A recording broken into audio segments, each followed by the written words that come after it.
Hi, That everyone. was fast. Yeah. Hi. Wow. Hi, hi, hi. So I'm just pausing for a second while everyone connects. Oh, Mike's here. Hi, Mike. Trudy's here. I see lots of familiar faces. Brittany, it's good to see you. Welcome, Um, everyone. Oh, it's so good to be mm. together. Lovely, lovely. Um, So we're just so glad that you came tonight for this special gathering of cozying up to the mystery with Mirabai Bush and Raghu Markus. I'm Jackie Dobrinska. I'm your host. I'm curious if anyone's here for the very first time. I've never been to a Ramdas.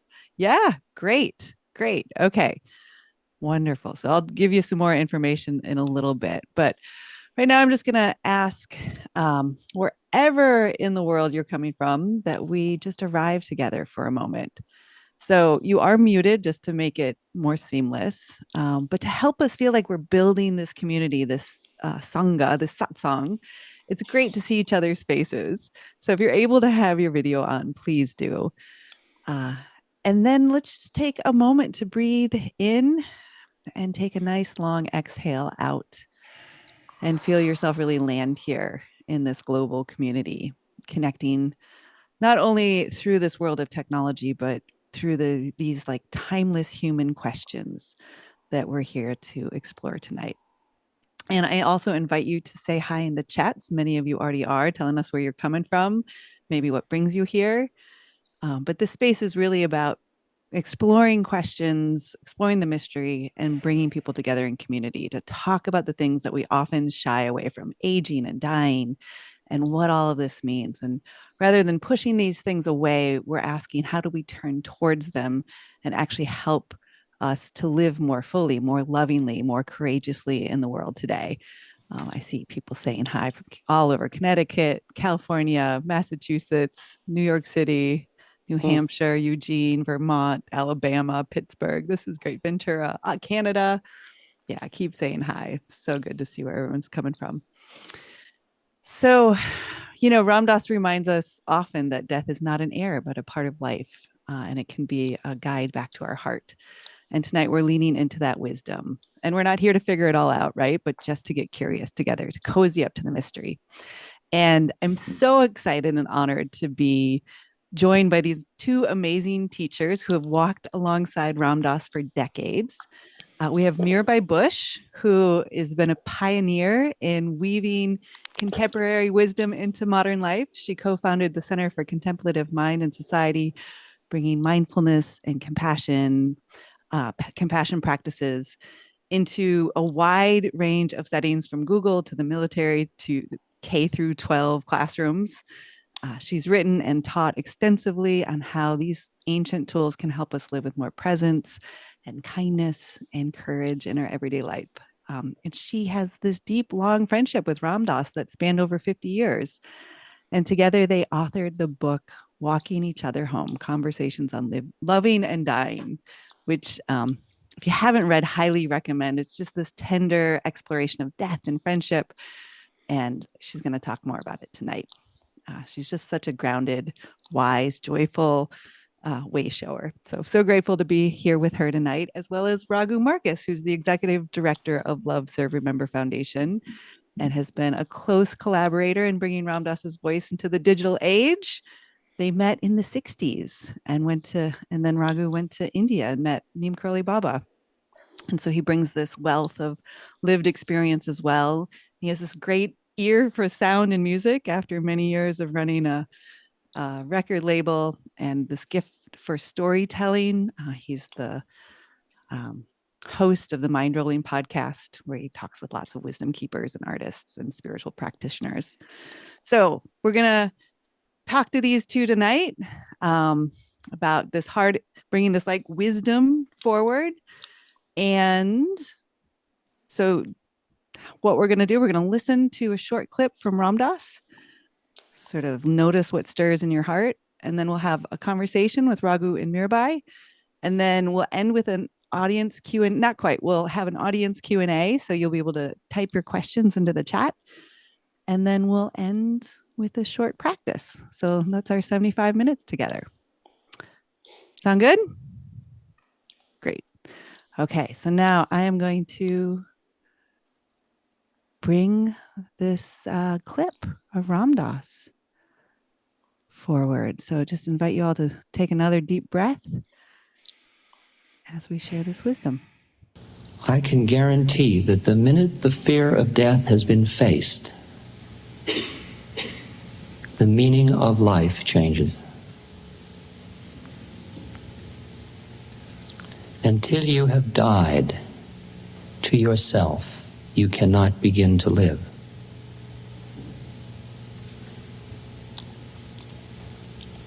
Lest ye die, ye cannot be born.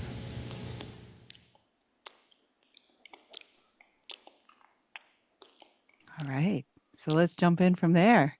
Mirabai, Raghu, welcome. So glad you're here. Great to be here, especially with Mirabai, who I met back way back in India with Maharaji, Neem Karoli Baba. So those first years, there was very few people even then, when you think about it, Mirabai. I mean, I have thought about it. yeah, it's pretty amazing, especially when you look on social and see what's going on in Kenchi right now. I mean, droves and droves of people. Yeah. Yeah. Jackie, I mean, we have collectively really a question for you, Mirabai. And that is, how did this book, Walking Each Other Home, how did it get created? How did it, I mean, some of this, of course, I was there then, but how did it get created to the point of cultivating this, shall we say, a perspective of the mystery that Ram Dass so prominently brought to the table? First, hello, everyone. It's just great to see all your faces and where you're from. It's still amazing to me. For so many years, we thought, oh, you can't teach meditation or bring people together on the computer. It just doesn't work. And then COVID came, which was a terrible thing, but it did give us this, which is really so special. Well, Raghu, as I remember, it was your idea that Ram Dass should do a book about dying, and he immediately really liked that idea, and I thought it was unusual because, I thought, Ram Dass, in fact, I said, Ram Dass, you've been writing and speaking about dying ever since Be Here Now. And he had. And I said, why do you want to do something else? And he said, well, I have. And it's not all true what I said. But now that I'm so close to dying, I mean, he was, I can remember, I don't know, he was like 85. I left at 88, so yeah, a few years before. And he died at 88, yeah. Or maybe it was 84. Anyhow, I'm 86, so I'm aware of the difference between 84 and 85.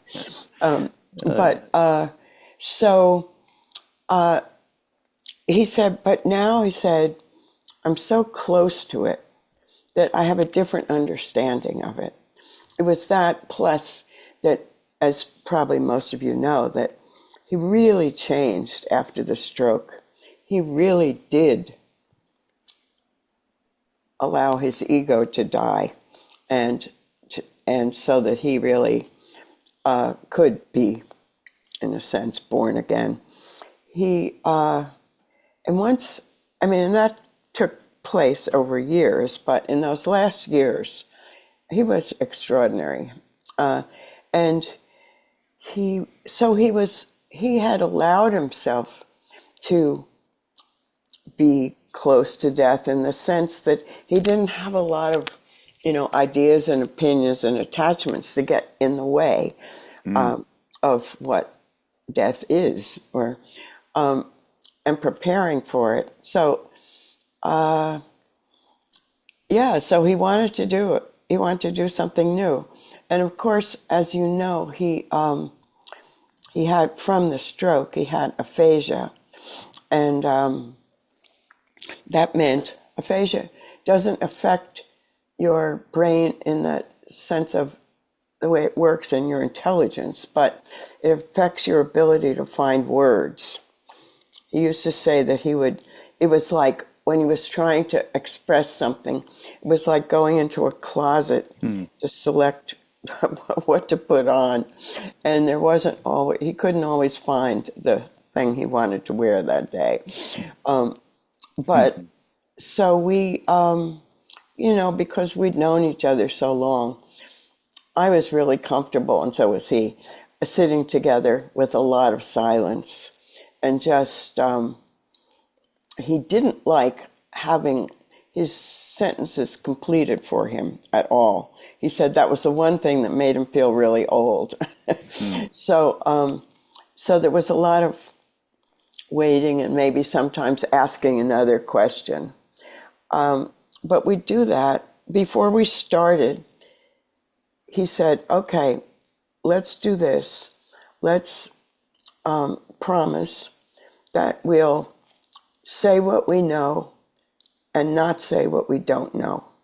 And that wasn't just a throwaway line, because Ram Dass especially, but all of us, and since I'd also taught a lot, excuse me, it's so easy to start talking about the familiar subjects that you've talked about so many times, and then just say, without really being present with it in this moment, I just say what you've said before, and so we promised each other we wouldn't do that, that we'd really be present in the moment and say what we knew now in this moment, and not say anything we really didn't think was the truth right now.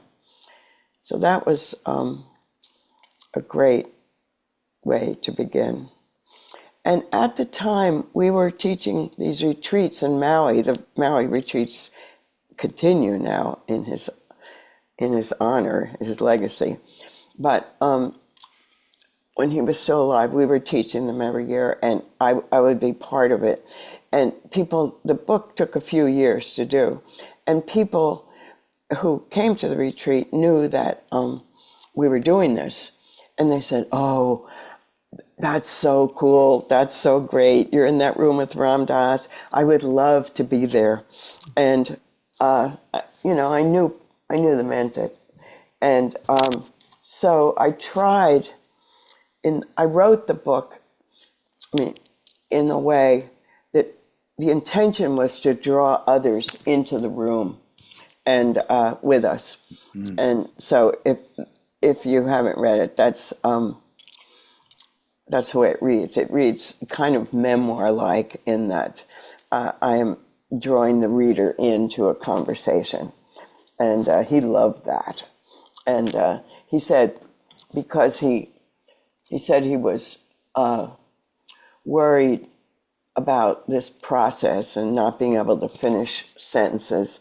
But once he heard it was going to be a conversation, then he was cool with it. He loved it. So that was the process of writing the book. Yeah. I'm curious, what was something that was maybe surprising in the process of writing it, around your exploration of friendship and death? Well, I think for both of us, to some extent, when we started talking about the subject, it turned out that we were talking about love as much as we were talking about death, dying. And I think that's why we subtitled it Conversations on Loving and Dying.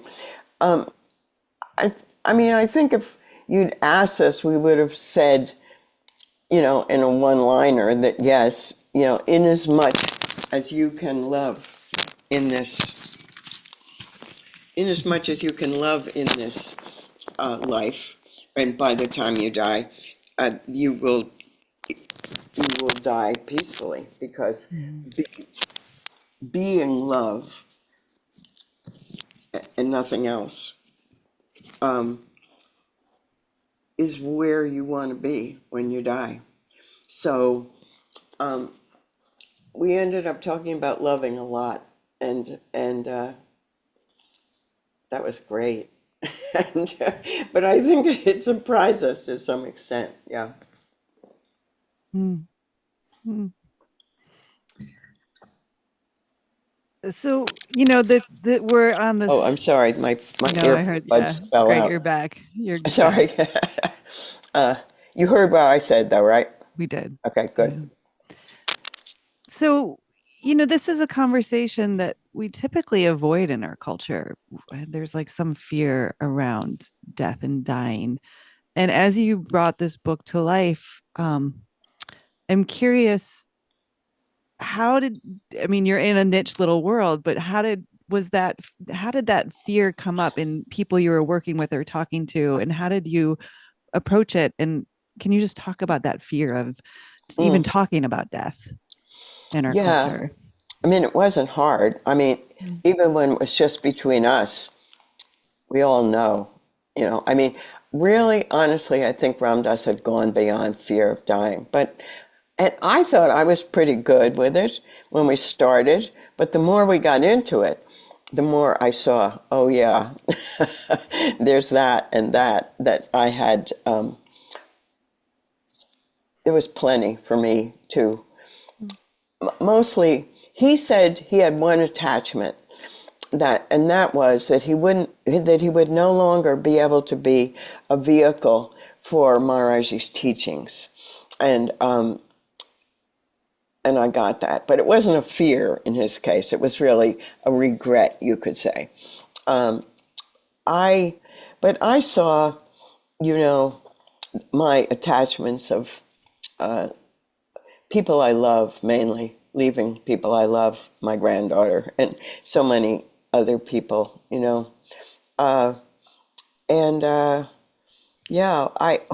one day, I had been very healthy through it all, but something happened, and I had an MRI, which the thing they were looking for never showed up. But in the process, this has probably happened to some of you. They found something they weren't looking for.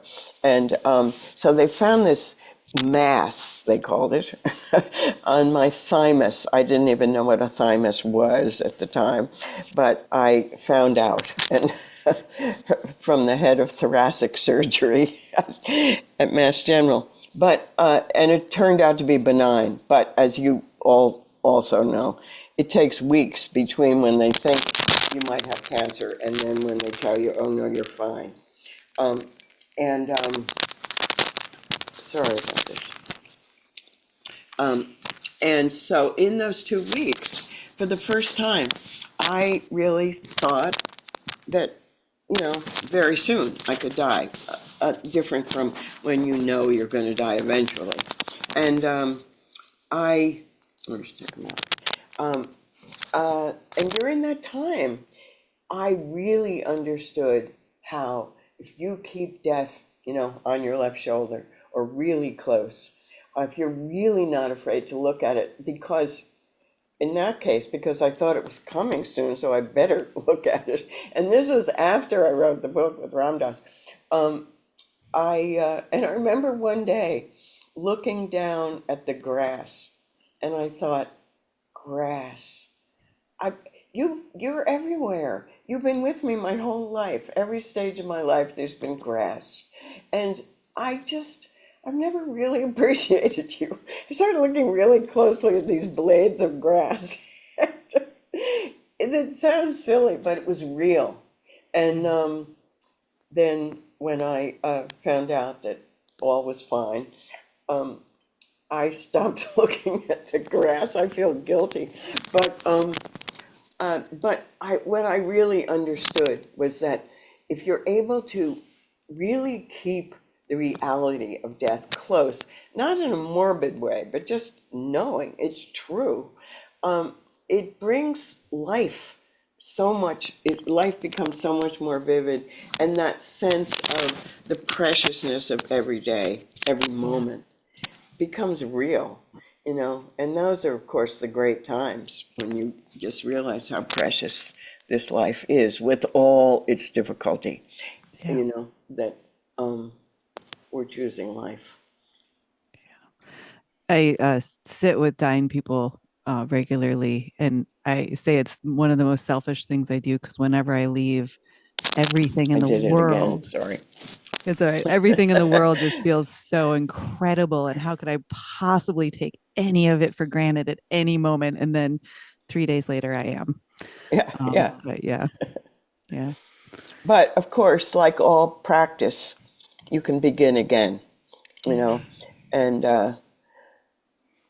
I also really came to appreciate how precious having any kind of spiritual practice is, because will continue to bring you back.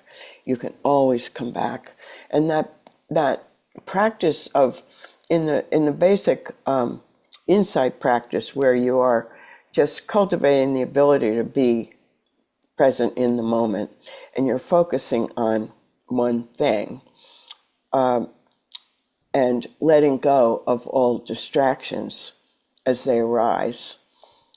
That process of letting go is that, I think if we learn that, we're ready to die, because it's all about letting go of all these things that we love here, and letting go of our ideas about what it's going to be like, and and our aversion to it, and all of that. Just letting go. It's a great practice, and it's a blessing to even know that you can do that. Yeah, you have this in the book, Mirabai. Huh? You're just you were expressing something from Ramdas. Here, I'll read it. Oh, okay, good. Practice, practice that's as simple as noticing our breath as we breathe in and out can remind us of the impermanence of life and the inevitability of death. And sitting in loving awareness transforms our hearts so that we live and die in love. Dying into loving awareness over and over again, being here now, learning to let go of attachments, becoming wiser and more compassionate. And of course, from your experience with sitting with the dying, is not just good service, but great sadhana. Being with people who are dying is living on the edge of awakening, which I love that term. It brings me close to Maharaji, close to the mystery, and opens my heart to love. That's a great passage from him. It is great, and my experience, I've only been with a few people as they died, but it's the Yep. closest we ever get to dying. So, or to like really getting kind of because death doesn't, language doesn't lend itself well to talking about death. And so just being there was, if you have that opportunity, it's a Yeah. good thing to do. And Ramdas put together this list of suggestions for, if you are with a dying person, what's the best way to be there? He called it being a loving rock. Yeah, And I love that. yeah, That but is so I really, and and then just even when someone close to us dies, even if we're not there, just like being with that, giving yourself the space and time to really experience, what you're thinking and feeling and knowing about that is really, that's how we learn. That's the last gift of people we love to us. Yeah. So I have one more question for you all. Mm. Um, so the practice of presence, that's what I keep hearing, is you keep practicing presence. And yet, when we practice presence, we often there's some orientation, right? Like we have some sense of orientation. And when we move into death, or even, look at more collectively when we move into cultures changing, how do you deal with fear? You Well, let it go.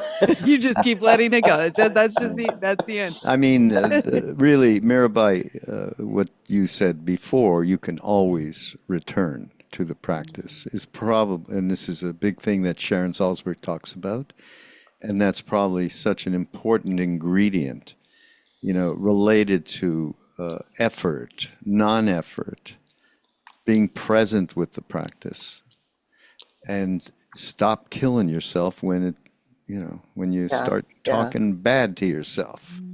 Yeah. yeah. And most of the time, it's easy not to think about dying. I mean, as you get older, it's hard to escape. It seems to But be. because your friends keep dying. Yeah. But but what I found in these, it took us 2 years to do it. I was living in Massachusetts, and he was in Maui. I'd go back and forth and stay for a couple of weeks, and then come home and work on it. And I couldn't. I mean, I was immersed in it, so it was there for me all the time, and really, almost naturally, a lot of things fell away. So I realized that just keeping it awake, alive, I don't know, present for you, however you do that, really helps. Just keeping it part of your life, because you do want to let go of that fear before you die. And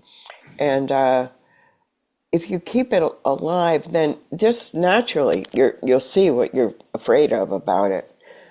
One thing I did was when we started the book, I thought, I thought about, wow, when you die, it's not very long before people forget about you. I used to run women's groups, and we'd go around the group, and each woman would say her name, her mother's name, her grandmother's name, as far back as she could go. And almost no one could go past her grandmother. And I realized, wow, that is short. And I adore my granddaughter. She's now about to be 16. And I thought, wow, that would mean that Dahlia's daughter wouldn't even know my name. No. And then I thought, oh, Permanence. when you start thinking about, how soon you're going to disappear, I thought, oh, that's awful. So Yeah. I made a little vow that those people I love who have died, I was going to keep remembering them. And of course, in a lot of cultures, they're much more formal about the ancestors, yeah. and have all kinds of rituals and so on. But we aren't. And so I made a little altar, and I put on it pictures. It's a little table, and I put on it pictures of people I love who had died. And at first, not my parents and grandparents, but other people. And at first, I don't know, there were like 5 people on the table. And every day I would walk to the table and just say hello to them, and whatever I was thinking and about them, and wishing them well, and wishing them love. And by the time we finished the book, there were so many pictures on the table that I needed a second table. And that process, that practice really kept death alive for me, because I kept thinking, I loved all those people, and they were so lively when they were here. And, it's so mysterious and amazing, and they were gone. And it really kept me from, just repressing or forgetting that I too will be on that table. I hope soon. So, Yeah. Where are we at, Uh, Jackie? well, I have another question. We have a little bit more time. Oh, yeah? Yeah. we Uh, want lots of time for Q&A. we do. One more question, and then we'll go to Q&A. And there are these different layers of grief, right? We have grief just for our body changing and our aging and the things we have to let go of as we age. We have grief for the people we've lost that were, here in a different way. And so I'm curious if you would talk about how, maybe it's the same answer, but how you work with grief, whether it's personal or more collective as things change and transform. And there's a big collective going on right now for all of us in terms Yeah. of what's going on in many different, from the environment to our political and social fabric and all of it. So that's a really good thing to address, is the collective that we are that is going through this tremendous earthquake, so to speak. Yeah. Yes. You know, I mean, the recipe's the same, basically. It's very difficult. How do you achieve what Ram Dass called being love and radiating that to allow people to be in that kind of a space when it takes a lot of practice, one's own personal practice, real practice, to get to that kind of spaciousness. And that's difficult for many, many people, either because of their work lives or family life and so on. But basically, you got to find a 2 by 2 foot square thing with a small altar or a place you can go that you can be there. I mean, 15 minutes, 20 minutes, that's all you need. That's not all you need, but that's enough to center yourself in a place where when these events happen, certainly all of the personal events that people go through, people dying, people getting sick, losing their work, whatever it may be, then it's getting that perspective. That's why Ram Dass was so great. He had a perspective that he could be on the plane of really, he could feel bad. At the same time, he'd be on the plane of seeing how love connects everything, and there is no loss. Being on, and that's what he was famous for saying. You can be, as a human, you can be on more than one plane of consciousness at the same time. That's probably super important. Mm-hmm. And practically, I think just give yourself time and space to do it.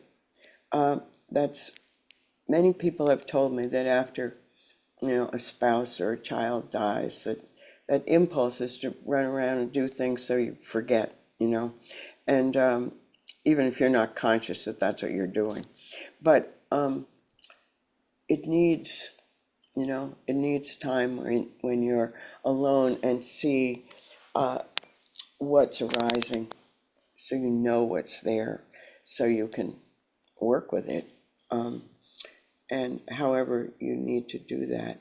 And also, I think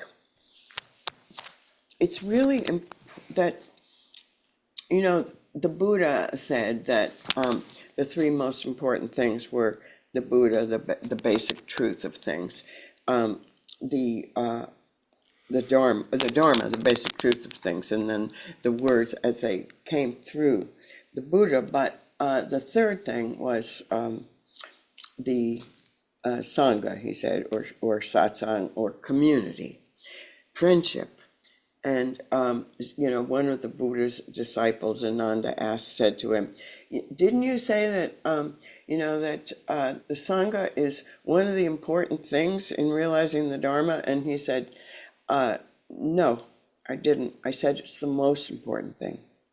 Yeah. And I just, a lot of people feel alone, with the important things that they're struggling with. And I just know that even if you just have one friend you can talk to about those things, or you may have a small group of friends, but even if you're one person, if you just where you have that agreement, like Ramdas and I made, we're gonna talk to each other about what we're really thinking and feeling, and not the stuff, and we need each other to do this, and you know, find those people in your life because it really makes a difference. Mm-hmm. Yeah. Mm-hmm. And in reality, that is the work. Mirabai and I have been on the board of Love Serve Remember Foundation for many, many, many, many years. And it's been all about that. How do we create opportunities and for people to gather together in person? And then, of course, we got hit with COVID, and that changed everything. But some of it was interesting in that, as we are seeing right now, hanging out a few hundred of us in this moment, there's a combination of things that I think really make that community, that satsang, work. And yeah. Yeah. Well, that's a good segue. So I'm going to open it up to Q&A. Like what I see some questions coming in the chat.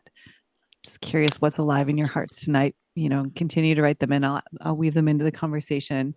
But it's also this kind of segue into one of the reasons we're doing this call, to hear from Mirabai and to talk about death, but also to let people know that we're having this opportunity to dive deeper together into this 10-day course that starts October 6th. And it's on the mystery of death and aging, and it's called Walking Each Other Home. And it's a way for us to get together. So 10 nights, 5 weekday nights, we'll get together like this. And we have lots of different teachers coming to join us, from Ramdev and Sharon Salzberg and Aditi Sethi and Leonard Picard. And we're going to be talking about, because 75 minutes is not enough time to scratch the surface on death. And so we're going to take these 10 hours and go a little bit deeper. And then as part of the course, you also get in the morning a whole bunch of archival lectures from Ram Dass and Jack Kornfield and others. So we can, look at these different topics, from grief to psychedelics and death, to our fear of death in the culture, to collective change and impermanence. So I think it's going to be a really beautiful experience, and it's a way to come together in community as well. So Brittany or JR will pop the link in the chat, but it's ramdas.org/mystery. And after this call, you can check it out. But it's another way to just keep diving into these topics, how we go from ego to soul, things like that. So with that, let me ask a couple questions from the group, which one of the questions is, do you both now feel at peace with death? And in your own case, what helped you the most with that? It's personal. Jump into the personal. Raghu, why don't you? I've been talking a lot. Why don't you start?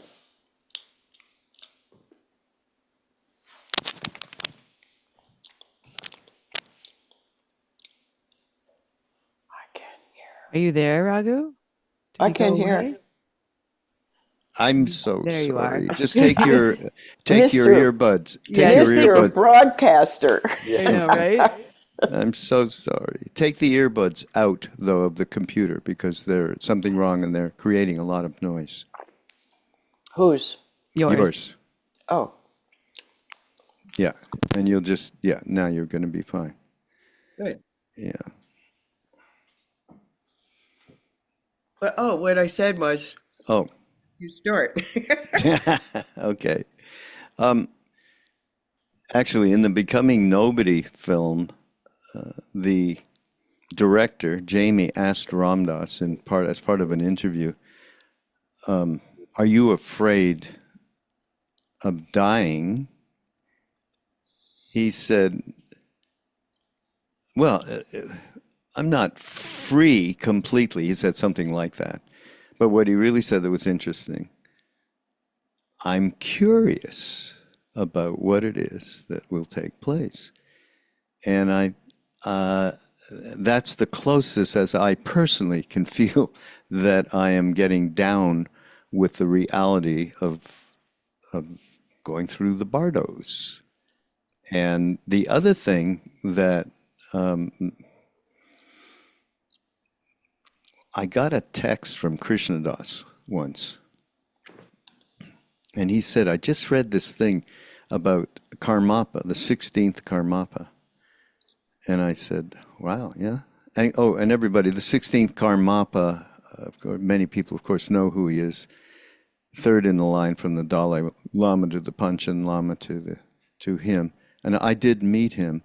And when I got near him, this is in the 80s, just before he left his body here in America, in Chicago. Before that happened, I just got near him because he was actually seeing everybody in this auditorium, this in a procession.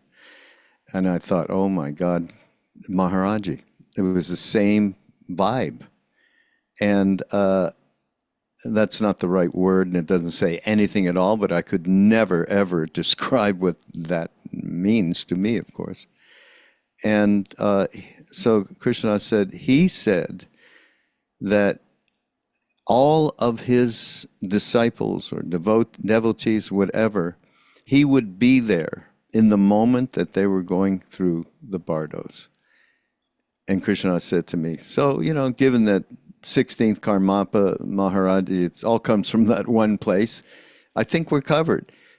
Anyhow, I do believe that we are, absolutely are covered in whatever way that means. And it's not meaning that it'll be this pleasant Hollywood version of going through the tunnel to the light, necessarily, because we have karma.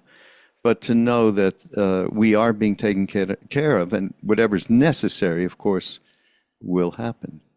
So that's my long answer to how comfy I am with the idea of dying. Yeah, and I mean, I said a lot before, and I remembered also that Ramdas and I used to do this practice of lying down and pretending we were dying. Mhm. It sounds like a kid thing, but actually, it was really it's anybody can do this at home.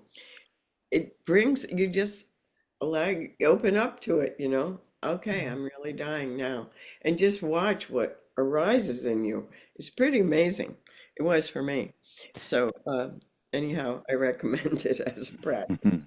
Yeah, I did this death doula training, and as part of it, they have you do this very long meditation. And the first thing you do is like write down 3 things you love and 3 activities you love and 3 people you love. And then from you, they like the imagination is from the moment when you like start to feel a little off to the diagnosis to the all the way through, and these moments they pause, and you have to give something up. And then at some point, someone takes something away from you of those things you've written down. And by Oh, the end, everyone's just like in tears around their attachments, around what they really love in this life. It was one of the most profound meditations I've ever done, is really going through that process step by step. Great. Yeah. So yeah, just to echo what you say, Mirabai. So following up with you, Raghu, someone asked, actually both of you, but you had mentioned Maharaji, and they're asking about, did he have any main teachings on death? How did he seem to deal with it on his transition? You want to speak into that a little bit? Mm-hmm. Which is not much at all, because he didn't teach. And he would say things, aphorisms, Hanuman and Christ are one, and he would say different, suffering brings you closer to God. Yeah, he said, when you're sick in the hospital, in the cremation grounds, is when you're closest to God. That's one thing he did say. But you have to remember also we were like in our 20s, you know. I mean, he was like dealing with kindergarten people, right? I mean, he had fun with us, and it was more of that. But occasionally he would get very serious. But Mirabai, I don't recall him saying anything definitively about this is, but you know, he didn't speak rationally. Everyone, we have to remember that. Some of what you see on social media is not very accurate. It's people interpreting what they heard he said into a way that made it, you know, less, more perfunctory Hindu kind of prophesy, you know, of teachings like that. And it wasn't like that at all. He did not speak like that. It was simple. His language, actually, Pahari is what he spoke after being up in those mountains. And it was just very, very simple context, the language context. But I never heard him say anything specific about dying. He did say we'd all live till we were quite old, though. He did say that. I'm just remembering that. Here we are. And here we are, Mirabai. There's been a couple of questions about what happens after, your thoughts on reincarnation, voidness, bardo states. Do you want to talk about that for a moment? You could probably talk about it for a long time. Yeah. Well, I'll say what Ram Dass said. I mean, I'll say what I say too, but he said that he thinks that when we die, well, first of all, we made it really clear with each other and everybody else, we don't know. Nobody really knows. So, but Ram Dass thought that when we die, we go into a soul pod. And the soul pod was this group of people you've been close to in different lifetimes, maybe not just the last one. And they're those people who you recognize in that kind of deep way. I mean, in this culture for a long time, we only had the idea of like soulmate, but you know that you've found that soulmate place in many different people in your life. And sometimes, even when you meet people for the first time, and you may not even have a lot to do with them, but there's something there. You know, they feel so familiar. You have that sense that we've been together at other times. So he included people like that. But so in your soul pod was this group of people and who you are karmically close to.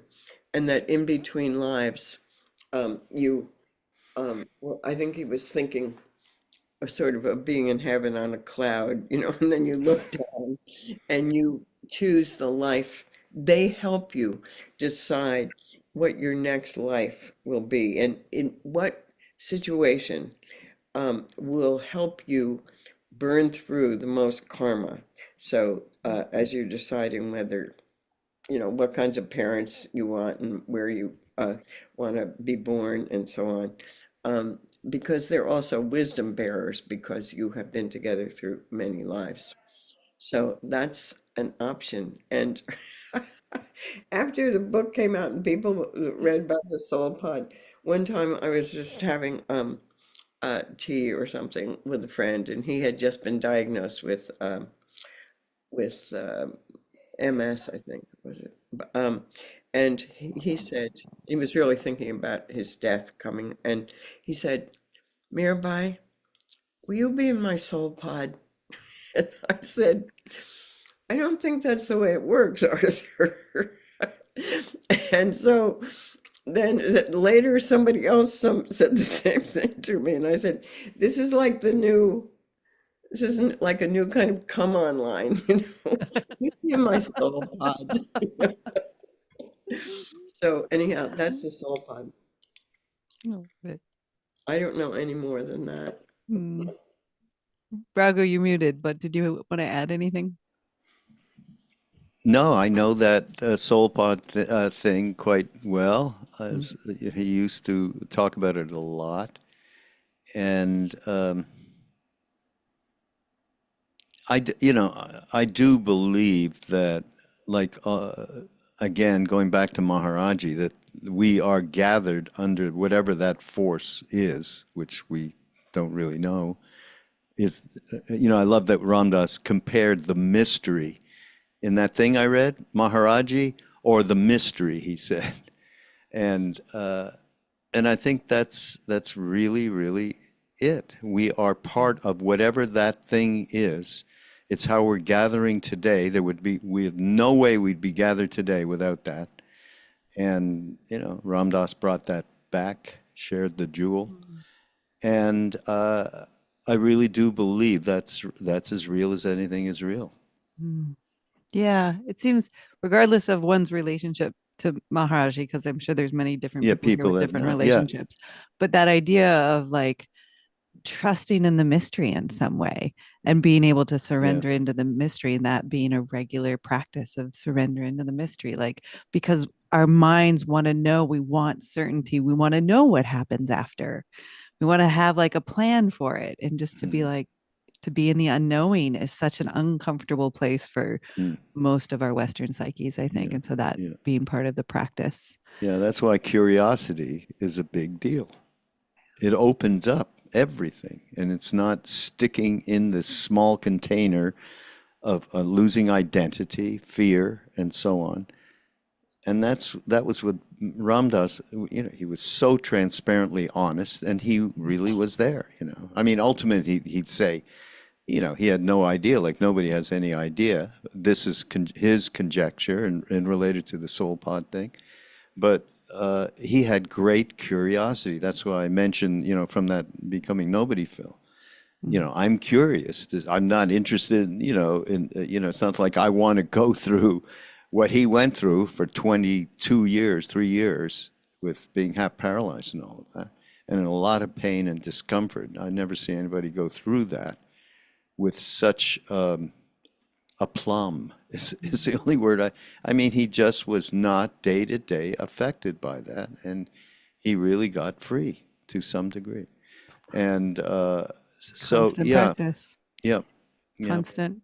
I'm So glad you mentioned go ahead, that. Mirabai. Go ahead. It's curiosity is really important. When we haven't really talked that much about aging Yeah, today, let's do that. and which could be I've been in a number of these continuing conversations about aging now. It's very interesting. Mhm. Tell Um, us. um, yeah, when I asked Joseph Goldstein on who's a meditation teacher, on his 80th birthday, what was his advice about, going through aging in a conscious way, in a way that we, can learn from it. And he said, stay curious. And he said, that's all really you need to know. And I had like kind of naturally been doing that in different ways. And it changes. It's so different from just because so much about aging is difficult and painful and has a negative definition from the culture and so on. Um, just being curious about all these changes makes it fascinating. And yeah, and an opportunity for learning. So, I mean, it's true of all of life, but it turns out to be also true about aging. So, um, yeah, and anybody can do that. Yeah. By the way, you bring up Joseph Goldstein. I must interject here and say to everybody, if we're looking for ways to get a perspective that allows us to really embody what we've been speaking to here, the teachings through Maharaji, Ramdas, whoever, is Joseph Goldstein's mindfulness book. Okay, it's absolutely necessary reading in terms of incorporating. He's the expert in my mind in the West on that particular. There's many great lamas that are also part of this, but Joseph, there's something because he's Western and how he can translate that. So yeah, everybody, Joseph Goldstein, mindfulness. Yeah, great. Isn't there's some saying like aging is not for the faint of heart, or wussies, not for wussies. Yeah. So I'm looking at our time, and there's one. I want to leave a little bit of time. We're here for 75 minutes. So we have about 15 more minutes. I want to leave some time for practice. And there's one question that's come up several times in several different ways, and it was about Ram Dass's death. Someone asked, humor was a big part of his teachings. Like, was he able to keep that up to the end? What was his death like? What is your relationship with him now? So I don't know if you want to speak about all of that.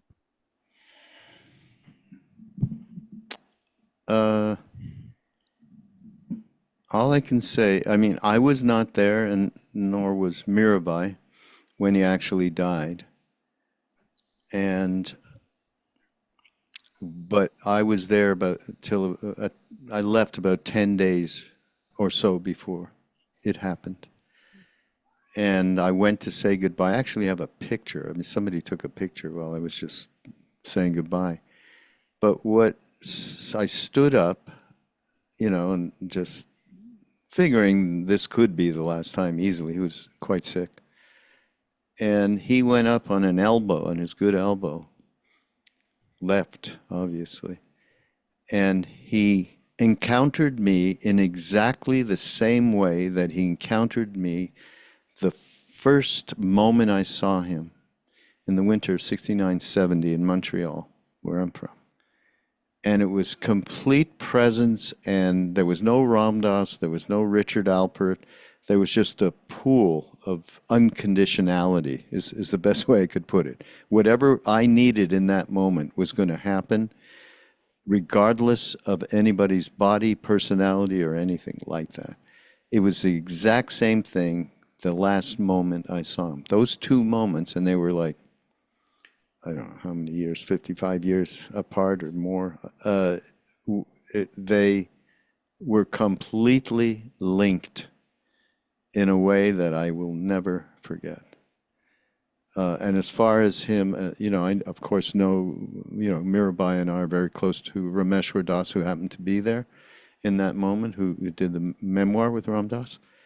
And he just said there was no big to-do. It was a spacious, peaceful moment. And Ram Dass certainly, there wasn't any stage that he was cracking jokes or anything like that, but he was being here now. Yeah. He talked often about, people would ask about people they loved who had died, and the connection gone. And he would say over and over, the connection's not gone, you're in. And he also used the example of Maharaji. Maharaji left his body, died soon after we met him, a couple of years. And people often ask him, how did he deal with that? And he would always say, he's not gone, he's just in another form.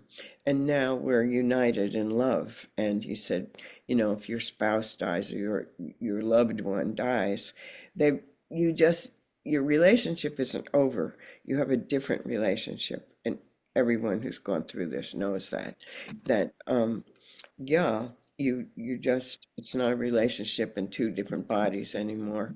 You're bound together in love. And after he died, I I had only one dream of him. And in that dream, we were sitting in a circle somewhere with a group of people. It was like we were teaching something together, and we were waiting for someone to join the circle. And as we were waiting, we were just kind of sitting there, and there was one person in between him and me. And I kind of leaned back and reached around this person and to touch Ram Dass. And when I did, I felt this incredible, like, golden energy filling my arm and my body, and just such happiness. And then he leaned back too, and he looked at me and he said, "I'm here." And then the dream was over. Mm. That's what he would always say. I'll be there, I'm Where here, could I go? Where could I go? here now. That's so great. So, yeah. Thank you. So there's a couple questions left, and they all sort of point at a similar thing in different ways, and I think segue well into practice.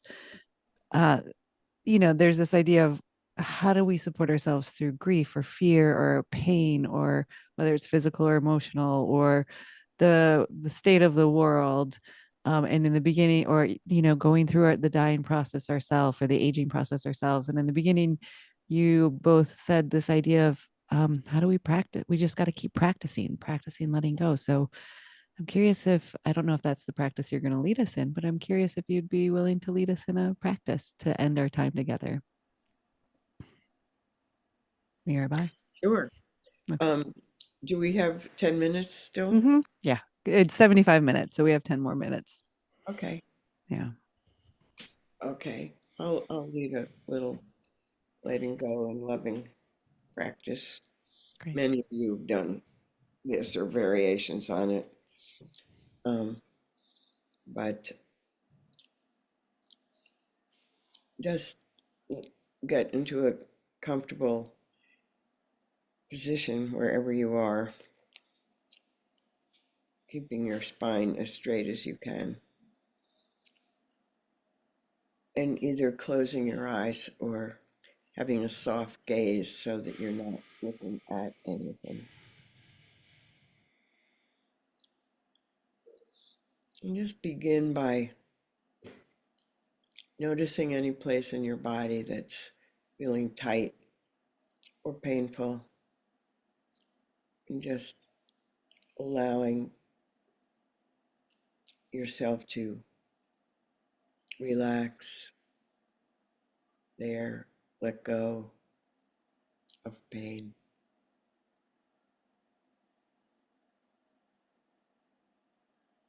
And then bring your attention to your breath, breathing in and breathing out. Just letting go of everything else, thoughts, opinions, judgments, sensations. Just keep, as best you can, resting your attention on your breath. Some people like to count the breath, breathing in, say, on 5, and pausing, then breathing out on 6 or 7.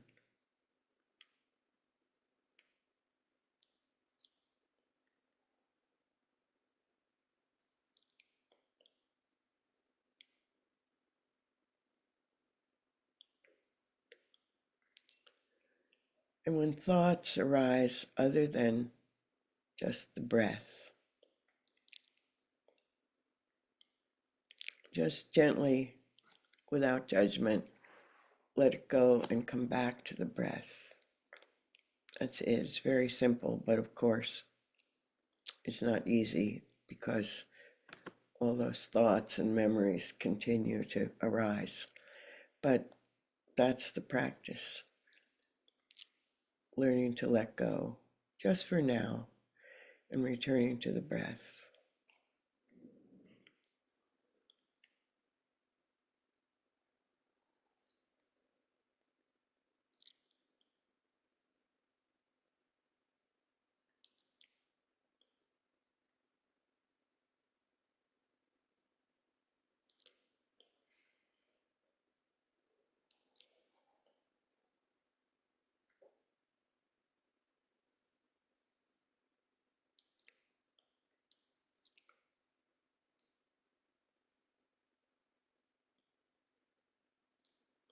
coming back, coming home to the breath.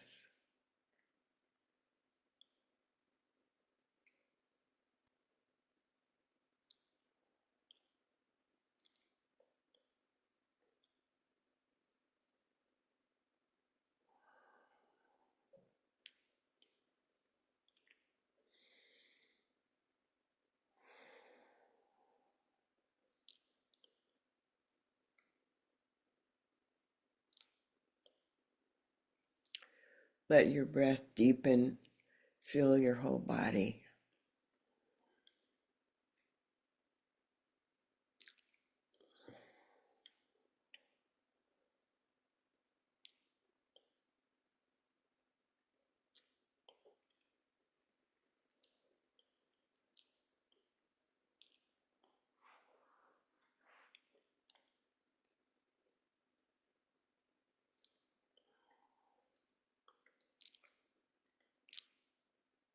And now, if you like, try Ram Dass's favorite practice in his last years.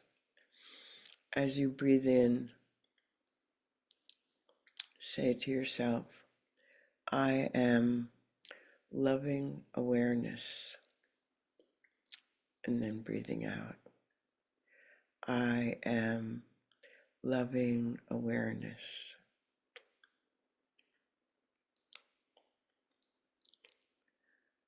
I am loving awareness.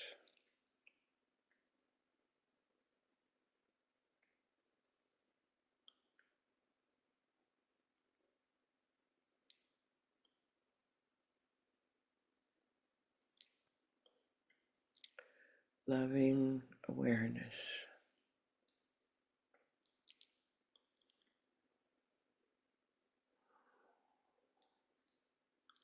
Loving awareness.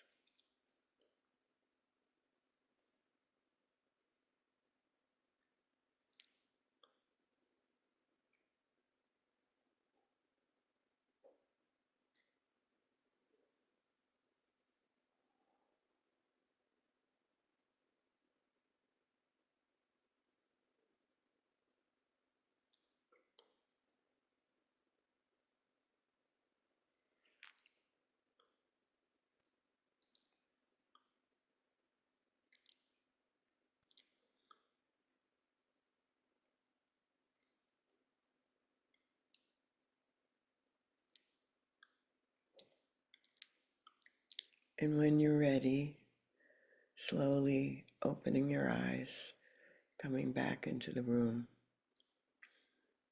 and just being here.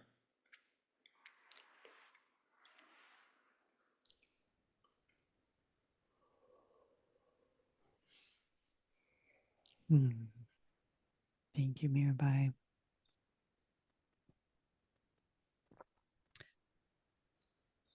It's so lovely to be together. So thank you for having this conversation. Thank you all for showing up to this conversation. You know, so much you could be doing. And here we are. And just a really heartfelt invitation to continue this conversation and to join us as we dive deeper for 10 days onto all aspects of this. The course is available. I didn't mention this earlier. The course is available sliding scale. So we really want everybody to come. That being said, it does take a lot of effort to put these courses together. So, you know, if you can pay it forward as well, please do.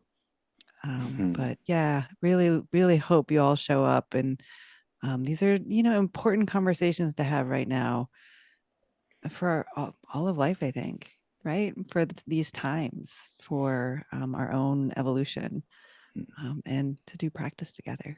So, Jackie, yeah. I just want to read a small poem from Great. Walking Each Other Home that Mirabai put in, and she put it in, you were at the concert, right, with Joan Baez in Maui? Yes. Yeah, I wasn't. You're lucky. Oh, yes, it was great. So Joan in the concert dedicated this Tom Waits song, Last Leaf, to Ram Dass.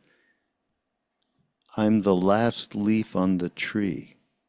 The autumn took the rest, but they won't take me. I'll be here through eternity. If you want to know how long, if they cut down the tree, I'll show up in a song. I love that so much. Go to Spotify. You got to read it again. I think poems always need to be read twice so we can really get it the second day. Yeah, can you read it Mirabai's right too. Go to Spotify after this. Tom Waits, Leaf on a Tree. Last Leaf, rather. Joan recorded it also. It's beautiful. Yeah, or Joan, yeah. I'm the last leaf on the tree. The autumn took the rest, but they won't take me. I'll be here through eternity. If you want to know how long, if they cut down this tree, I'll show up in a song.